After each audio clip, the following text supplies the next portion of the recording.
नमस्कार साथियों, स्वागत है आप सभी का अंकित इंस्पायर्स इंडिया पर। मैं हूं अंकित अवस्थी।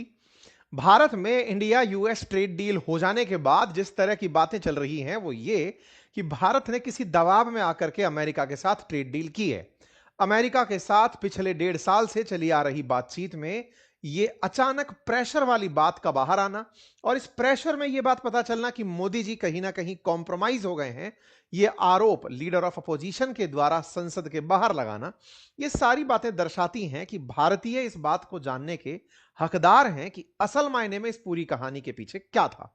एक ब्लूमबर्ग नाम का न्यूज चैनल है, उसने और काफी बड़ी रिपोर्ट प्रकाशित की और उसने का दावा किया है कि इस पूरी ट्रेड डील के पीछे अजीत डोभाल जी का भी हाथ था। तो आज के सेशन में हम जिक्र करने वाले हैं कि भारत और यूएस की ट्रेड डील के पीछे असल में था कौन।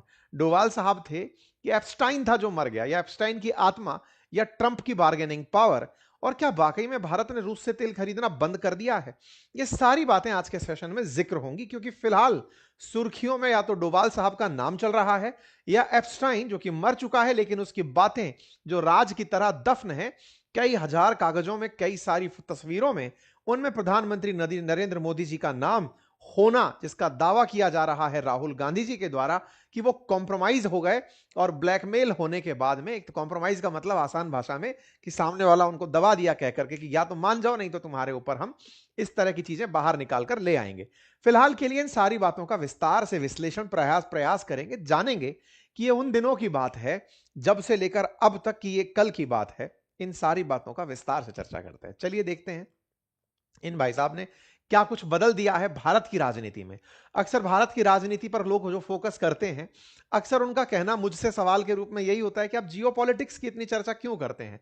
मैं उनसे सवाल यही कर रहा होता हूं कि भले ही इन महानुभाव ने कह दिया हो कि मैं ग्लोबलाइजेशन में बिलीव नहीं रखता, लेकिन मैं ये कहता हूं कि अब दुनिया में जो हो रहा है उसका असर हमारे देश पर सीधा पड़ता है। अगर आप अमेरिका के बारे में जानकारी ना रखें तो हमारे राहुल गांधी जी क्या बोल रहे हैं संसद में, इसका कोई मतलब ही आपको ना पता चले। आज आप लोग एप्स्टाइन फाइल के बारे में जानते हैं, आप जानते हैं कि अमेरिका में ट्रंप किस तरह से दुनिया के साथ ट्रीटमेंट कर रहा है, तो अब भारत की राजनीति में क्या हो रहा है ये समझ पा रहे हैं।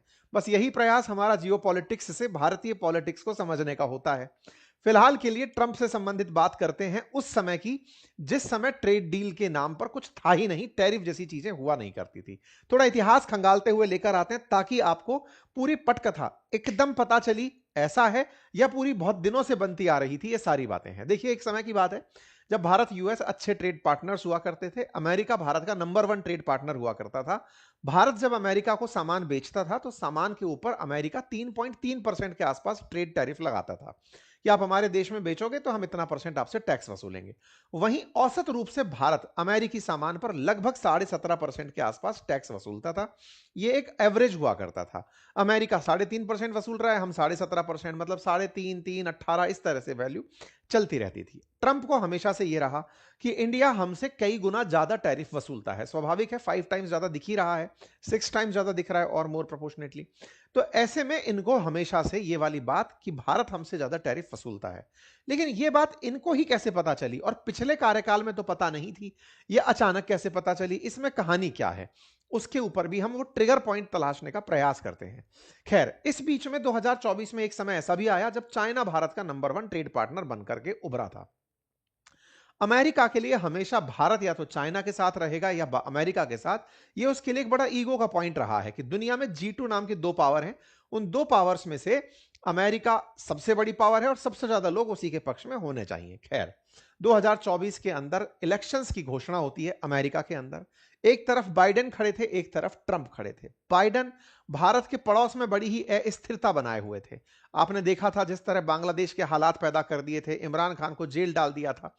हमारे लिए बाइडेन बड़ी बड़ी चुनौती बने हुए थे, क्योंकि हमें यह पता था कि बाइडेन के द्वारा जो पैसा फेंका जाता है, अपनी तरीके से जो तरीके अपनाए जाते हैं सरकारों को पलटने के, अगर वो अमेरिका के पक्ष में नहीं है तो भारत उन सब चीजों से उलझ रहा था। और ट्रंप को मोदी जी लाइटली ले लिए कि इनके लिए तो पिछली बार चुनाव प्रचार किया ही था। तो सोरोस वाला फैक्टर हमको उस समय ज्यादा बड़ा फैक्टर लगा और ट्रंप साहब को हमने मित्र मान करके छोड़ दिया। कैसे? आपको याद होगा, प्रधानमंत्री नरेंद्र मोदी और ट्रंप ने एक बार हाउडी मोदी करके कार्यक्रम किया था अमेरिका में। ह्यूज सक्सेसफुल कार्यक्रम माना गया था। ट्रंप खुद कहते हैं कि उसमें 80,000 से ज्यादा लोग थे, काफी सक्सेसफुल कार्यक्रम था। ट्रंप इस बार जब इलेक्शन में खड़े हुए तो उन्हें उम्मीद थी कि मोदी जी जब आएंगे तो उनसे वो मुलाकात करेंगे। अच्छा, अक्सर ऐसा होता है, अगर भारत का कोई नेता विदेश जाता है तो प्रधानमंत्री या राष्ट्रपति से मुलाकात करके वहां लीडर ऑफ अपोजिशन में अगर कोई बैठा है या कोई विपक्ष का बड़ा नेता है तो उससे मुलाकात करता है। तो इस बार क्या हुआ कि जब प्रधानमंत्री नरेंद्र मोदी की अमेरिकी यात्रा हो रही थी, उससे पहले ट्रंप यह अनाउंस कर चुके थे कि मोदी जी जब अगले हफ्ते अमेरिका आएंगे, सितंबर 2024 की बात कर रहा हूं मैं, 24 में जब वो आएंगे तब मुझसे मुलाकात करेंगे।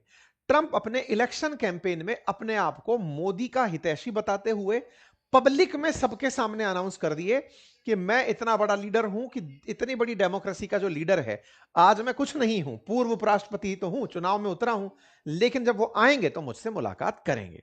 भाई साहब, इनका स्टेटमेंट आता है, भारत को क्वाड समिट में शामिल होने अमेरिका जाना होता है, लेकिन हमारे लिए उन दिनों बाइडेन बड़ी समस्या बने हुए थे। भारत के प्रधानमंत्री 21 सितंबर को अमेरिका की यात्रा पर जाते हैं, क्वाड समिट में शामिल होते हैं। ये रहे बाइडेन साहब और इधर में प्रधानमंत्री, दोनों की मुलाकातें होती हैं। इस मुलाकात में प्रधानमंत्री मोदी अमेरिका से ट्रंप से बिना मिले ही लौट आते हैं, जबकि ट्रंप से मिलना ट्रंप की उम्मीदों में बहुत ऊपर था। ट्रंप को लग रहा था कि मोदी जी पिछली बार भी मिले थे तो इस बार भी मित्र के नाते मिलेंगे। प्रधानमंत्री जब मिलकर वापस बिना मिले वापस आ जाते हैं तो ट्रंप इसे एक प्रकार से भारत का उस समय रवैया कि वो बाइडेन के पक्ष में ज्यादा है और उनके पक्ष में नहीं है, या फिर कहिए तो भारत ने उस समय अपनी स्ट्रेटजी में एक हल्का सा सुधार करने का प्रयास किया कि वो किसी देश की इंटरनल पॉलिटिक्स में एंट्री नहीं करेंगे। पिछली बार जब थे तब ट्रंप राष्ट्रपति थे, तब हाउडी मोदी हुआ था, लेकिन इस बार वो चुनाव के कैंपेन में थे।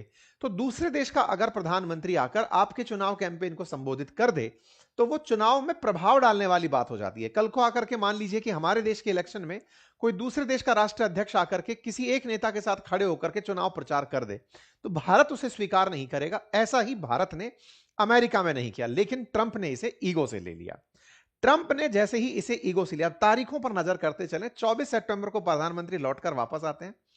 ट्रंप मात्र 2 हफ्ते में अपना बयान दे देते हैं और कहते हैं कि भारत अमेरिका से सबसे ज्यादा टैरिफ वसूलता है और अगर मैं जीत गया तो मैं पूरा पूरा बदला लूंगा, वो टू रेसिप्रोकेट इफ इलेक्टेड।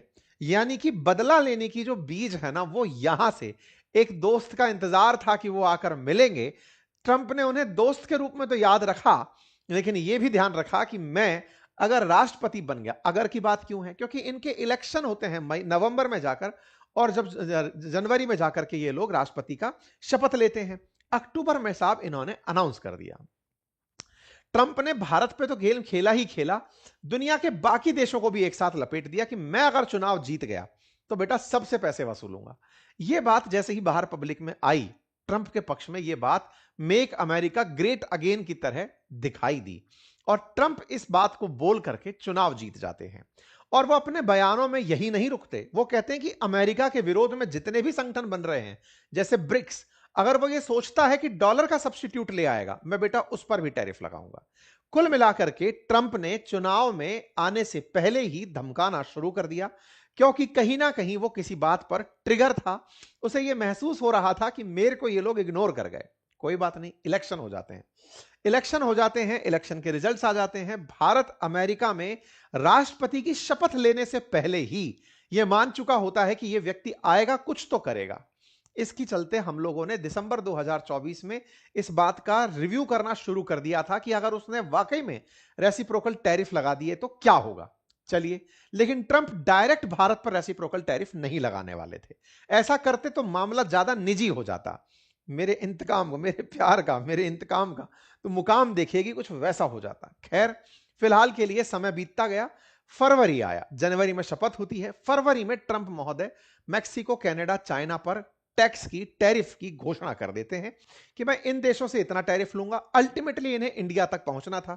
3 सबसे बड़े ट्रेडिंग पार्टनर्स पर टैरिफ का अनाउंसमेंट होता है और फिर बारी आती है भारत की कि भारत हमारी मोटरसाइकिल्स पर बहुत टैक्स वसूलता है।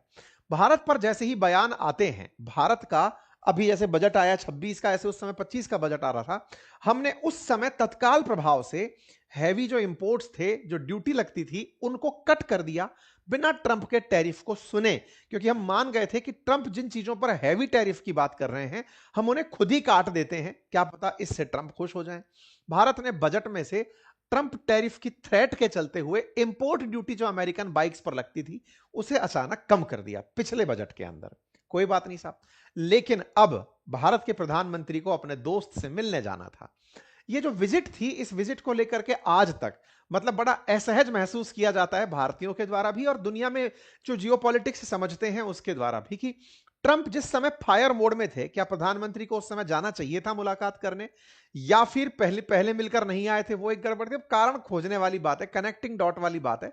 जो भी हुआ, प्रधानमंत्री ट्रंप से मिलने के लिए पहुंचते हैं 12-13 फरवरी को, और ट्रंप लगभग ये समझो कि उस समय का जो अंदर नाक में फुलाए बैठे थे वो इस समय वो अपना जहर उगल देते हैं। जैसे ही प्रधानमंत्री यहां पहुंचते हैं, प्रधानमंत्री हवा में ही होंगे, भाई साहब अनाउंस कर देते हैं कि मैं दुनिया के सभी देशों पर रेसिप्रोकल टैरिफ लगाऊंगा जिन्होंने मुझसे ज्यादा पैसा वसूला है।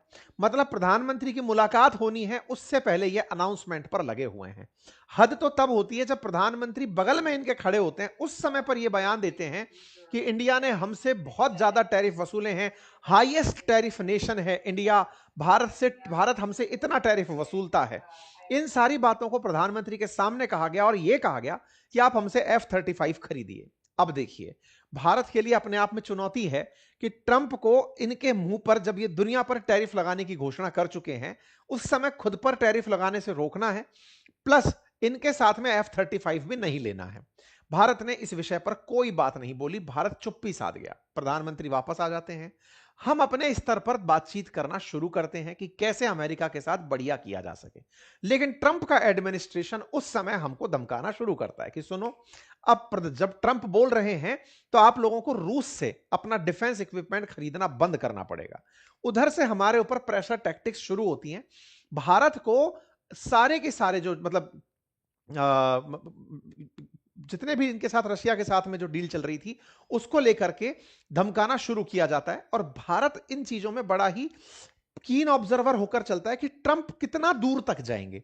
मतलब ट्रंप का जो ये गुस्सा है कि भारत पर टैरिफ लगा दें, कितना दूर तक जाएगा।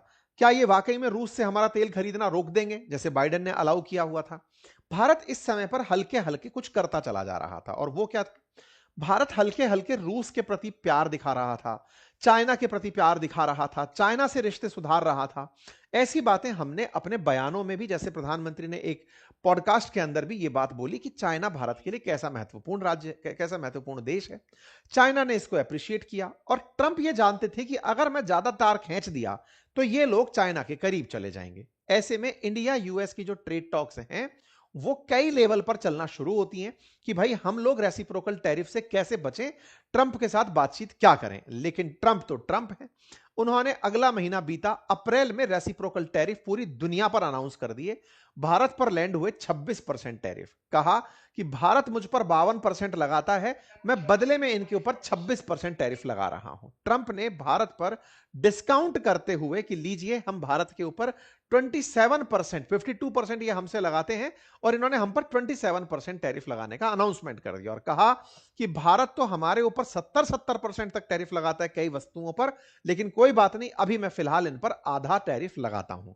भारत इन सब चीजों पर अपनी तरफ से स्पष्टीकरण देता रहा कि सर अलग अलग वस्तुओं पर अलग अलग टैरिफ है, एवरेज करके निकालोगे तो 17% पहुंचेगा, ऐसे तो आप भी 3.5% लगाते हो, लेकिन कुछ फर्क नहीं पड़ा।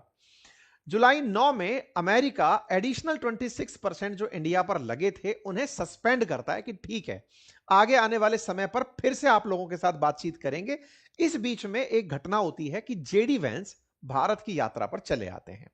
मतलब ट्रंप जिस समय रेसिप्रोकल टैरिफ अनाउंस किए थे वर्ल्ड वाइड, उस समय लगने यह लगा था कि रेसिप्रोकल टैरिफ तो आ गए, अब हो सकता है कि ट्रंप दुनिया के देशों से बार्गेनिंग करेंगे और उनके साथ ट्रेड डील कर लेंगे। लेकिन समय को कुछ और मंजूर था। जेडी वेंस भारत आए थे और भारत आने पर उम्मीद की जा रही थी कि उनसे ट्रेड डील की बातें हो जाएंगी। लेकिन उसी समय देश में पहलगाम आतंकी हमला हो जाता है। जिस समय जेडी वेंस भारत में ही घूम रहे हैं और उस समय देश में आतंकवादी हमला होता है। आतंकवादी हमला होता है और भारत इसके लिए सीधा सीधा पाकिस्तान को जिम्मेदार ठहरा देता है। इधर पाकिस्तान के भी फाइल खोल करके ट्रंप बैठे हुए थे। पाकिस्तान का असल में इमरान खान जो जेल में है, वो इमरान खान ट्रंप के करीबी यानी कि मित्र स्वरूप समझिए, वैसे ट्रीट किए जाते थे। यह माना जा रहा था कि आसिम मुनीर के खिलाफ ट्रंप कोई फैसला लेंगे जैसे ही वो राष्ट्रपति की शपथ लेंगे। लेकिन इधर जेडी वैंस भारत में है, आतंकी हमला होता है। आपको याद होगा कुछ दिनों पहले एक बयान आया था कि जेडी वैंस ने होने नहीं दी डील। उसके पीछे का कारण है कि उनकी यह यात्रा लगभग बीच में खराब हो जाती है भारत पाकिस्तान के चलते। ये यहां से खिन्न मन के साथ चले जाते हैं। फिर जो हुआ वो सबके सामने है कि भारत ने इस आतंकी हमले का बदला ऑपरेशन सिंदूर करके किया। लेकिन ट्रंप यहां पर अपना ट्रंप कार्ड खेल गए। उन्होंने अपने पास जो दबाई हुई फाइल थी पाकिस्तानियों की, जिसमें ट्रंप ये मानते थे कि भाई शहबाज शरीफ जो हैं वो जिम्मेदार हैं पाकिस्तान के अंदर आतंकवाद के लिए, अफगानिस्तान में आतंकवाद के लिए, वो जो भी उनके अंदर पहले से बायसेस थे कि आसिम मुनीर को तो मैं अमेरिका में पैर नहीं रखने दूंगा, वो सारी की सारी बातें ऑपरेशन सिंदूर में शीज फायर के नाम पर जब बातचीत होने वाली थी, बस उस समय भारत ने अमेरिका को क्रेडिट नहीं दिया। इस बात पर तो ट्रंप और चिढ़ गए कि पहले तो तुमने दोस्ती की लाज नहीं रखी, मैंने टैरिफ अनाउंस किए लेकिन बाद में उनको पीछे पोस्टपोन भी किया, तुम उससे नहीं माने। आज मैं बोल रहा हूं मेरे को सीज फायर का क्रेडिट दे दो, वो तुमने नहीं दिया। और ये तक कह दे रहे हो कि किसी ने नहीं किया था ऐसा।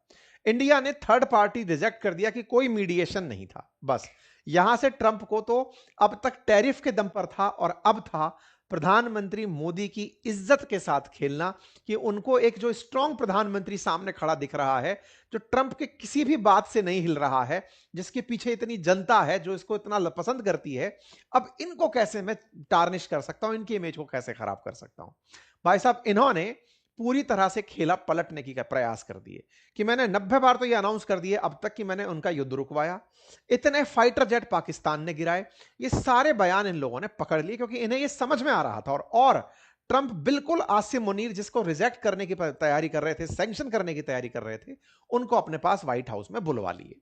मतलब ऑपरेशन सिंदूर एक तरीके से भारत और अमेरिका के बीच में जो रार पनप रहा था, वो खुलेआम दिखना शुरू हुआ ऑपरेशन सिंदूर के बाद में। भारत पाकिस्तान के बीच की इस पूरी कहानी को ट्रंप ने बढ़िया से दो बिल्लियों के लड़ने पर बंदर जैसे रोटी लेके भागता है वैसे किया। कुल मिलाकर के ट्रंप को उसके बाद दुनिया में बोलने का मौका मिल गया और हमारी जो ट्रेड वार्ता है वो पूरी तरह से रुक गई।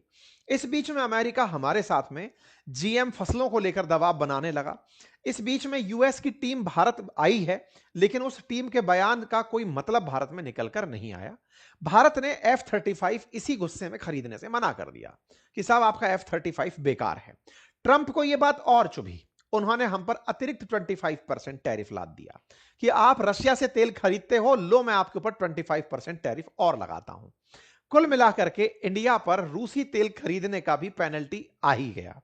अमेरिका ने ये सारे जो प्रयास किए, ये सारे प्रयास एक जिद में कि ये एडिशनल 25% आपके ऊपर पड़ेगा, क्योंकि आप ना तो मुझे मान रहे हो, ना रूस से तेल खरीदना रोक रहे हो। दुनिया में मैं अनाउंस कर चुका हूं कि तुम एक दिन मान जाओगे, तुम नहीं मानोगे।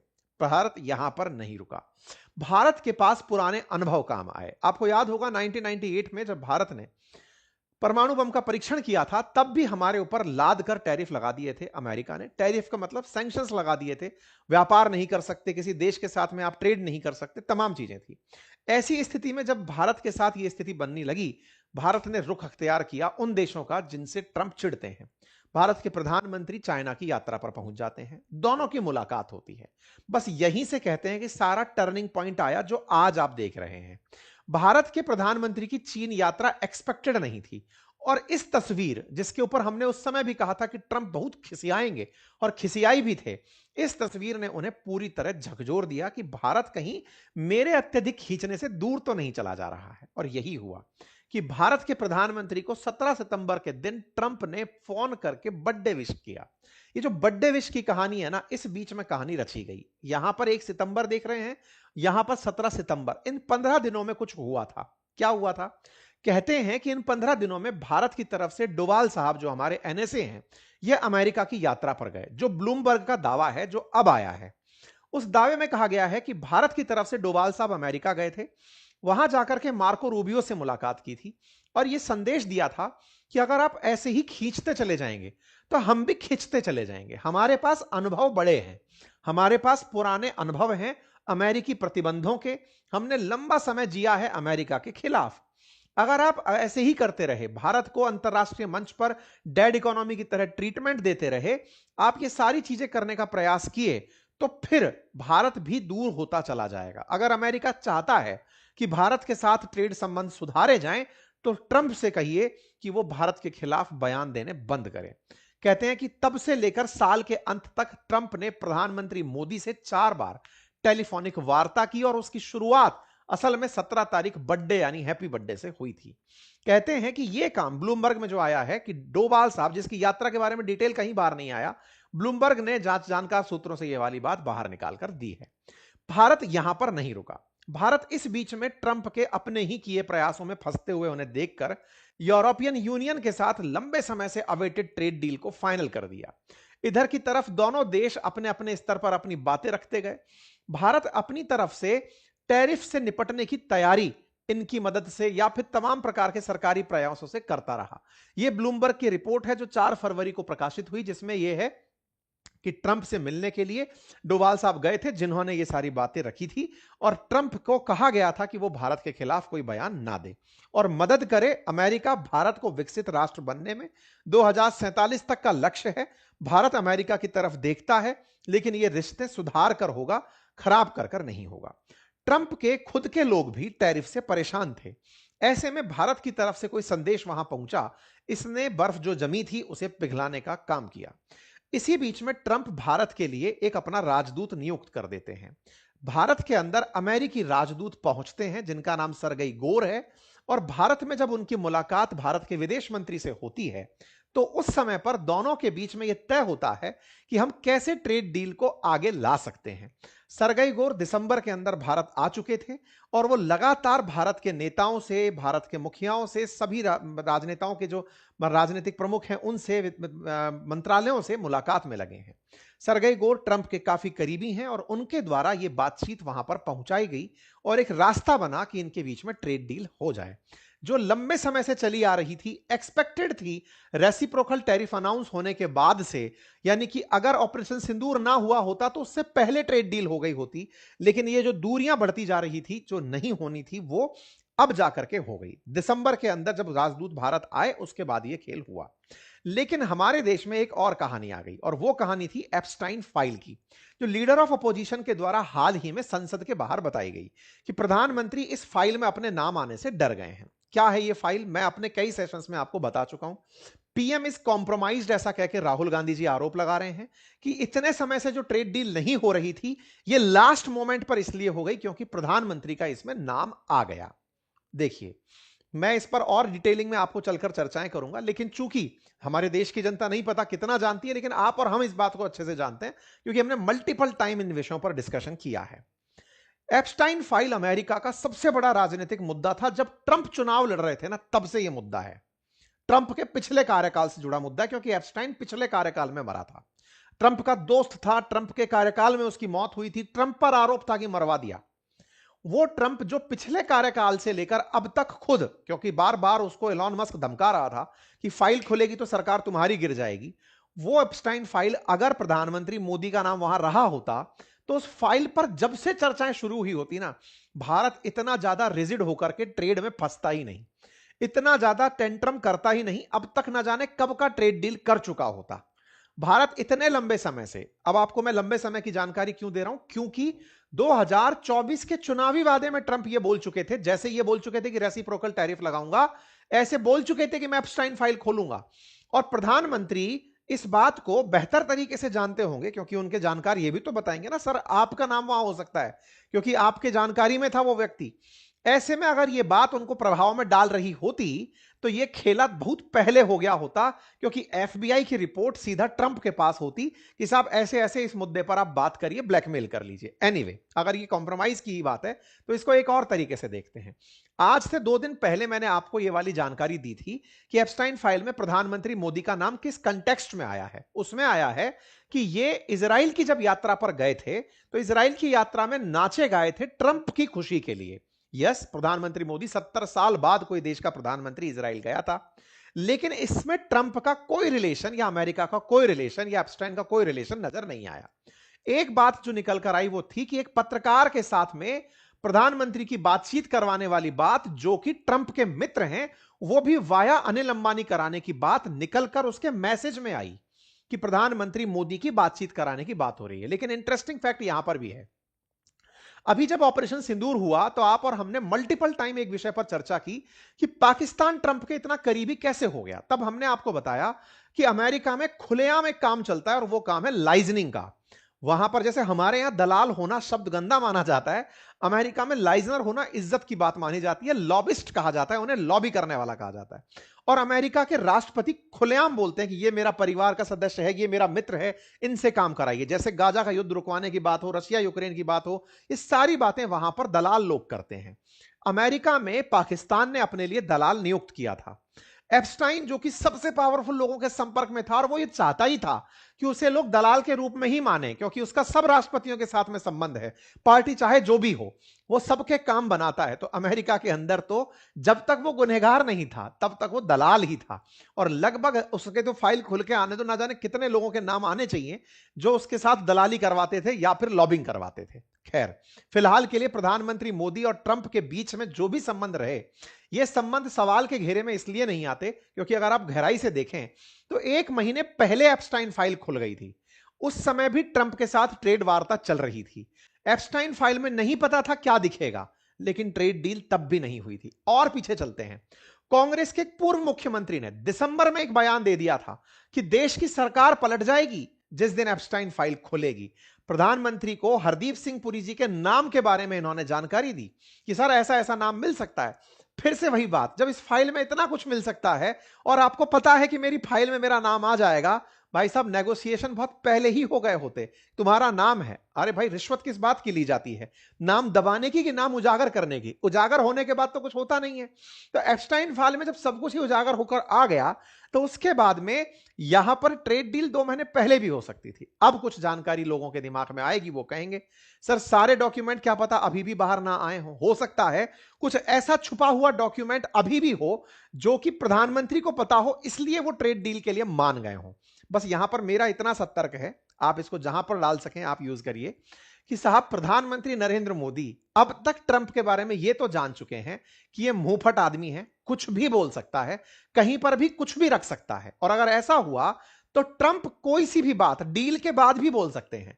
जब यूरोपियन यूनियन के साथ डील करके उन पर 10% टैरिफ 8 देशों पर लगा सकते हैं, तो भारत के साथ ट्रेड डील हुई है इसका मतलब ये सब अच्छा हो गया, ये नहीं है। वो बाद में फिर से लगा सकता है, वो तो वो व्यक्ति है। वो सब कुछ अच्छा होते हुए भी मैक्रोन के साथ दोस्त होकर के भी उसका ट्वीट सबके सामने, सबका पर्सनल मैसेज सबके सामने रख सकते हैं। तो ट्रंप पर तो भारत का कोई नेता बिलीव नहीं करता, ये तो आप और हम अच्छे से जानते हैं।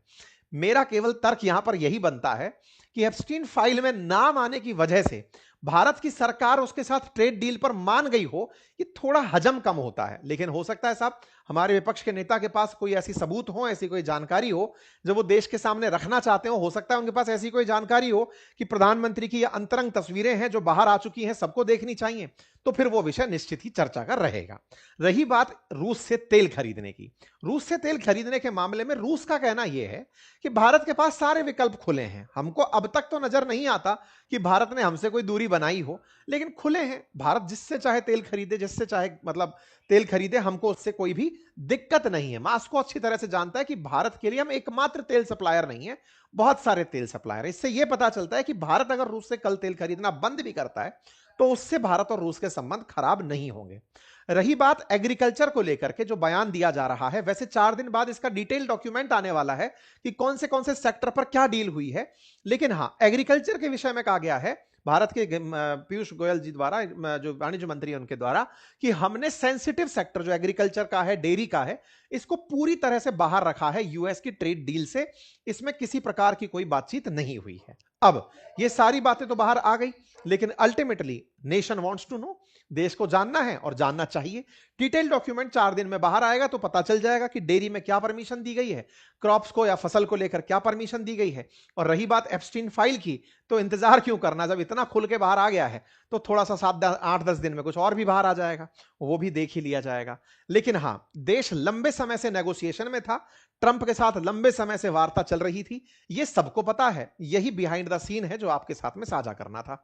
बाकी आप लोगों को कुछ लगता है तो जरूर बताइए। चैनल पर नए हैं तो सब्सक्राइब कर लीजिए।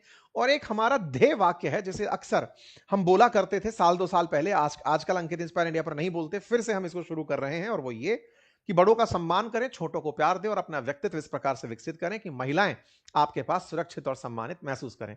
या 8-10 साल पुराने समय से हम इसको यूज करते आ रहे हैं। अंकित इंस्पायर इंडिया पर रेयर यूज हुआ है ये, तो आज से हम इसको फिर से दोहराना शुरू कर रहे हैं। बाकी हमारे चैनल पर आप अगर चाहें तो एप्लीकेशंस के माध्यम से पुस्तकें परचेज कर सकते हैं, कोर्सेज परचेज कर सकते हैं। अपनी पाठशाला और बातें बाजार की एप्लीकेशन से उन्हें जरूर जाकर चेक करें। बहुत बहुत धन्यवाद।